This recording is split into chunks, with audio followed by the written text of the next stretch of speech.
Hello everyone. Sankranti నెల పట్టింది అంటే మనకి ఇల్లు దులుపుళ్ళు, సద్దుళ్ళు, కడుగుళ్ళు ఇవన్నీ ఉంటూనే ఉంటాయి. ఫస్ట్ ఫేజ్ ఇది అయిపోయినాక సెకండ్ ఫేజ్ పండగ దగ్గర చేసి పిండి వంటలు చేసుకుంటూ ఉంటాం కదా! అయితే మేము కూడా ఇంకా ఇల్లు దులపడం అయితే మొదలు పెట్టేసామండి. ఫస్ట్ అయితే పైన ఉన్న గిఫ్ట్స్ అన్నీ తీసేసి నీట్‌గా పేపర్స్ తీసి దులిపి మళ్ళీ ఇంకో కొత్త పేపర్స్ ఏసుకొని పెట్టుకుంటాము ఎవ్రీ ఇయర్. కానీ లాస్ట్ ఇయర్ అన్నయ్య చనిపోవడంతో పండగ చేసుకోకూడదు. అందుకని చెప్పి కనీసం ఇల్లు కూడా దులుపుకోలేదండి. ఎందుకు అంటే ఇల్లు దులుపుకున్నా కూడా పండగ చేసుకున్నట్టే అన్నట్టు మా అమ్మ ఇదవుతుంది. సో అందుకని అది కార్యక్రమం అయితే పెట్టుకోలేదు.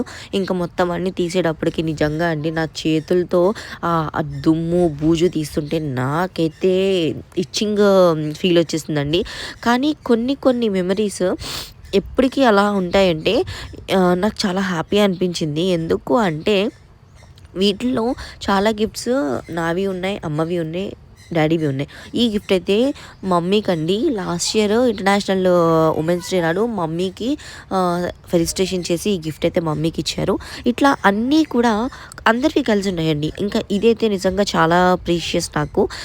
యోగా డే నేను మైసూర్ దత్తాశ్రమంలో చేసినప్పుడు బాలస్వామీజీ వారి చేతుల మీదుగా ఈ గిఫ్ట్స్ అయితే తీసుకున్నాము. అండ్ ఇది వచ్చేసి ఇన్ నేషనల్ కాంపిటీషన్స్ అప్పుడు బెంగుళూరులో ఇచ్చారండి. ఇట్లా ఇది వచ్చేసి స్టేట్లో ఫస్ట్ ప్లేస్ వచ్చినప్పుడు ఇచ్చిన కప్స్ అండి. ఇదైతే మా కాలేజ్ వాళ్ళు నేను శ్రీలంక వెళ్ళి పార్టిసిపేట్ చేసి వచ్చిన తర్వాత నాకు ఫెలిసిటేషన్ చేసి ఈ గిఫ్ట్ అయితే ఇచ్చారు.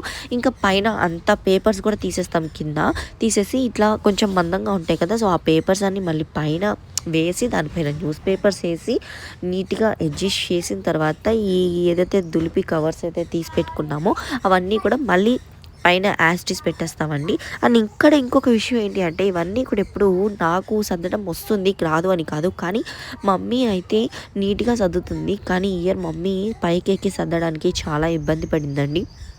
మోస్ట్లీ నెక్స్ట్ ఇయర్కి గ్లాస్ అర్మార్లు అంటారు కదా, సో అలాంటివి కట్టించడానికి అని ప్లాన్ చేస్తున్నాను. ఎందుకు అంటే ఇలా మమ్మీ పైకి ఎక్కి సర్దడానికి కొంచెం రిస్క్ అనే అనిపిస్తుంది నాకు. అందుకని చెప్పి నీట్గా సర్ది పెట్టేసిన తర్వాత చాలా అందంగా కనిపిస్తుంది. ఎందుకంటే దుమ్ము పట్టేసి ఏ బొమ్మ ఏంటనేది కూడా కనిపించకుండా పరిస్థితి అయిపోయింది మాకు. సో కానీ పైన ఇవన్నీ అడ్జస్ట్ చేయడం అంటే చాలా కష్టం. ఎందుకంటే చిన్న చిన్న బేస్మెంట్ ఉంటుంది కదా, వాటికి ముందుకి నిలబెడితే పడిపోతూ ఉంటాయి. మళ్ళీ కింద పేపర్స్ పెట్టి అన్నీ అడ్జస్ట్ చేసింది. ఇంకా కొన్నిటికి కవర్స్ పెట్టాలి, అవి అలా ఉండిపోయినాయి. ఫస్ట్ పెట్టినంత వరకు పైన అడ్జస్ట్ చేసేస్తే, ఎందుకంటే కింద అంతా కూడా అవే ఉండి పాప యోగితో భయమేస్తుంది ఎక్కడ లాగేస్తుందో అని. అందుకని వీటికైతే కవర్స్ పెట్టడం మర్చిపోయాము. ఇంకా పెట్టినవి చిన్న చిన్న గిఫ్ట్స్ కూడా ఉన్నాయి, ఇవన్నీ కూడా పైన ఇంకా అడ్జస్ట్ చేయాలి. మాకైతే మొత్తం 2 days పట్టింది.